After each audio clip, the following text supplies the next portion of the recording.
ಏಪ್ರಿಲ್ನಿಂದ auto rickshaw ಪ್ರಯಾಣ ದರ ಏರಿಕೆಯಾಗಲಿದೆ. KSRTC ತನ್ನ ಬಸ್ಸುಗಳ ಪ್ರಯಾಣ ದರವನ್ನು ಏರಿಸಿದ್ದು ಅದು ಜಾರಿಯಾಗಿದೆ. ಇದರ ಬೆನ್ನಲ್ಲೇ ಖಾಸಗಿ ಬಸ್ಸುಗಳು ಪ್ರಯಾಣ ದರ ಏರಿಕೆಗೆ ಸಜ್ಜಾಗಿವೆ. ಸಾರಿಗೆ ಇಲಾಖೆಯೊಂದಿಗೆ ಸಭೆ ನಡೆದ ಬಳಿಕ ದರ ಏರಿಕೆಗೆ ಸರ್ಕಾರದ ಒಪ್ಪಿಗೆ ದೊರೆತು ಅಧಿಸೂಚನೆ ಹೊರಡಲಿದೆ. ಕರಾವಳಿಯಲ್ಲಿ ಸುಮಾರು 1200 ಖಾಸಗಿ ಸರ್ವಿಸ್ ಮತ್ತು ಸಿಟಿ ಬಸ್ಗಳಿವೆ. ಡೀಸೆಲ್ ದರದಲ್ಲಿ ಏರಿಕೆಯಾಗಿದೆ. 2013ರಿಂದ ಸರ್ವಿಸ್ ಬಸ್ ಪ್ರಯಾಣ ದರ ಏರಿಕೆಯಾಗಿಲ್ಲ. ಮಂಗಳೂರಿನಿಂದ ಕುಂದಾಪುರಕ್ಕೆ ಹೋಗುವಾಗ 4 ಟೋಲ್ ಬೂತ್ಗಳಿವೆ. ದಿನಕ್ಕೆ ಬಸ್ಸೊಂದಕ್ಕೆ 750 ರೂಪಾಯಿ ರಸ್ತೆ ಬಳಕೆ ಶುಲ್ಕವನ್ನು ಪಾವತಿಸಬೇಕಾದ ಸ್ಥಿತಿ ಇದೆ. ಹಾಗಾಗಿ ಬಸ್ ಪ್ರಯಾಣ ದರ ಏರಿಸುವುದು ಅನಿವಾರ್ಯ ಎನ್ನುತ್ತಾರೆ ಖಾಸಗಿ ಬಸ್ ಮಾಲಕರು. ಇವತ್ತು ದಕ್ಷಿಣ ಕನ್ನಡ ಬಸ್ ಮಾಲಕರ ಸಂಘ ಹಾಗೂ ರಾಜ್ಯ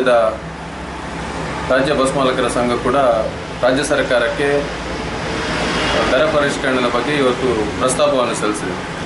ನಮ್ಗೆ ಗೊತ್ತಿರಬೇಕು, 2014ರಲ್ಲಿ ನಮಗೆ RTI ಮುಖಾಂತರ ನಮ್ಮ ರೇಟ್ ಪರಿಷ್ಕರಣೆ ಆಗಿತ್ತು. ಅದ ನಂತರ ಯಾವುದೇ ರೇಟಿನ ಏರಿಕೆ ನಮಗೆ ಆಗಲಿಲ್ಲ.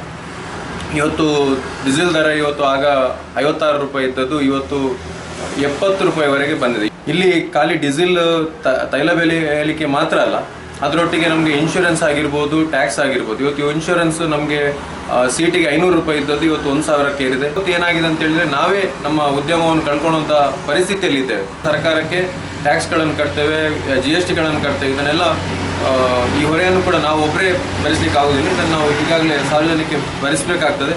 ವಿಷಾದವನ್ನು ಪಡಿಸ್ತಾ ನಾವು ಈ ವಿಷಯನ ಹೇಳಲಿಕ್ಕೆ ಬಯಸ್ತೇವೆ.